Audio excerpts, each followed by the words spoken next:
ជំរាបសួរនិងសួស្តីជួបជាមួយខ្ញុំរាវុធក្នុងកម្មវិធីមិនចឹង podcast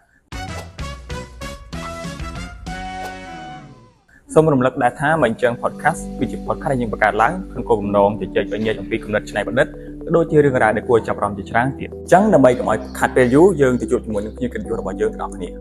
បាទជំរាបសួរចរិតបាទជំរាបសួររាវុធថ្ងៃជួបគ្នាសាយថ្មីម្ដងទៀតហើយបាទសុខសប្បាយបាទសុខសប្បាយសង្ឃឹមថាលើកនេះចរិតប្រកាសជាមានអីថ្មីដើម្បីយកមកបង្ហាញបងប្អូនជាទស្សនាទៀតហើយបាទថ្មីផងចាស់ផងក្នុងន័យហ្នឹងគឺជា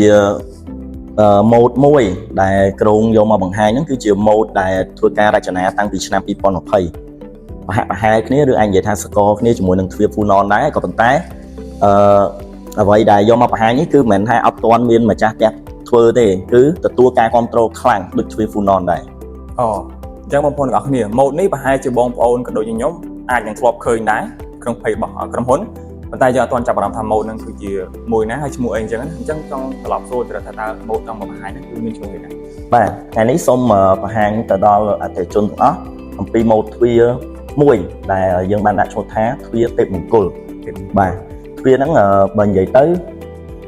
អាយុប្រហាក់ប្រហែលជាមួយនឹងទ្វារ Full Non ដែរព្រោះខ្ញុំធ្វើការរចនាតាំងពីឆ្នាំ2020ហើយក៏ទទួលបានការគ្រប់គ្រងច្រើនពីសំណាក់អតិថិជនដែរតែគ្រាន់តែកន្លងមកគឺយើងអត់បានទាន់ធ្វើជាវីដេអូដើម្បីធ្វើបទបង្ហាញទៅកាន់អតិថិជនបាទតាមរយៈទ្វារដែលមានឈ្មោះថាទេពមង្គលនេះមិនបានចរិតយកឈ្មោះនេះមកប្រើហើយតែឈ្មោះនេះមានអត្ថន័យឬក៏អត់បាទអាវុធឈ្មោះទេពមង្គលនេះគឺយើងយោងទៅលើអ្វីដែលយើងបាន design ឬមួយក៏ទៅលើអ្វីដែលយើងបានបំពាក់ទៅលើទ្វារអញ្ចឹងមុននឹងធ្វើបទបង្ហាញអំពីមូលហេតុ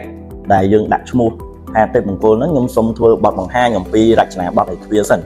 ទ្វារហ្នឹងគឺយើងបានប្រើជាប្រភេទក្បាច់ភ្ញីទេសយកមកធ្វើការរចនាទៅលើទ្វារហើយយើងធ្វើការបែងចែកទ្វារជា4ផ្ទាំងខ្ញុំចង់និយាយអំពីតួទ្វារយើងធ្វើការបែងចែកជា4ផ្ទាំងអញ្ចឹងនៅផ្ទាំងអមសងខាងគឺមានទេពបំណំមួយគូប៉ុន្តែម៉ូដខ្លះឬមួយក៏ project ខ្លះអតិថិជនបានស្នើសុំដូរទេពបំណំចេញបាទអញ្ចឹងអាចជំនួសដោយផ្កាឈូករ័ត្នឬមួយក៏ជំនួសដោយការរំដួលផ្សេងទៅតាមការស្នើសុំរបស់អតិថិជនចូលដល់លើកំពូលទ្វារគឺយើងរចនាឡើងជាប្រភេទស្លឹកភ្ញីទេសដែលមានទម្រង់ដូចជាហោជាងដំបូលផ្ទះអញ្ចឹងទ្វារហ្នឹងភាគច្រើនដែលដាក់ទៅលើ project របស់អតិថិជនដែលខ្លោងទ្វារគាត់ប្រភេទមានដបូលធ្នឹមពីលើមកលើកំពូលទ្វារដែលរៀងដូចហោជាងហ្នឹងគឺយើងមានទេវតា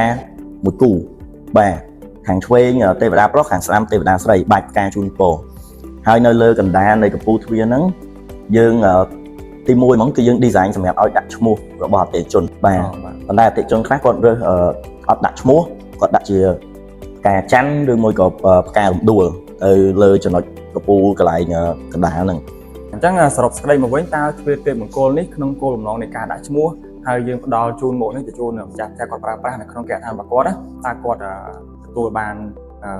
អត្ថន័យបែបម៉េចសម្រាប់គ្រួសាររបស់គាត់បាទជាទូទៅខ្ញុំគិតថាគ្រប់គ្នាតែងតែចង់បានសុភមង្គលសេចក្តីចម្រុងចម្រើននៅក្នុងផ្ទះ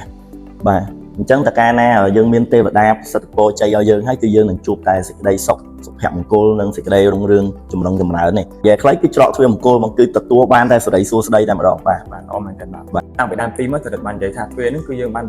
រចនាឡើងមានអាយុកាលប្រហែលនឹងទ្វារ Full Non ដែរបាទអញ្ចឹងចង់សួរថាតើរវាងទ្វារទេពមង្គលនិងទ្វារ Full Non វាមានលក្ខណៈខុសគ្នាកន្លែងណាបាទអញ្ចឹងបាទបើនិយាយពីលក្ខណៈខុសគ្នាថាមានច្រើនព្រោះអីបើទម្រង់ទ្វារហ្នឹងគឺខុសគ្នាដាច់ខុសគ្នាដល់ថាតែអតិថិជនចង់បានទ្វារឲ្យមើលទៅយ៉ាងកាចព្រោះអតិថិជនខ្លះគាត់ឆ្លាញ់ទ្វារយ៉ាងកាចមើលទៅអំណាចអញ្ចឹងណាបាទតែអាចជ្រើសរើសទ្វារ Full Non ប៉ុន្តែបើសិនជាចង់បានរបៀបសគុតសគុំមើលទៅប្រណិតតែសគុតសគុំអាហ្នឹងយើងអាចប្រើទ្វារទេពមង្គលបាទប្រហែលជាបងប្អូននារីប្រហែលជាគាត់ឆ្លាញ់ទ្វារទេពមង្គលជាងតាំងស្មានណាព្រោះនារីយើងគាត់សគុតសគុំទន់អញ្ចឹងដែរបាទអញ្ចឹងសម្រាប់ podcast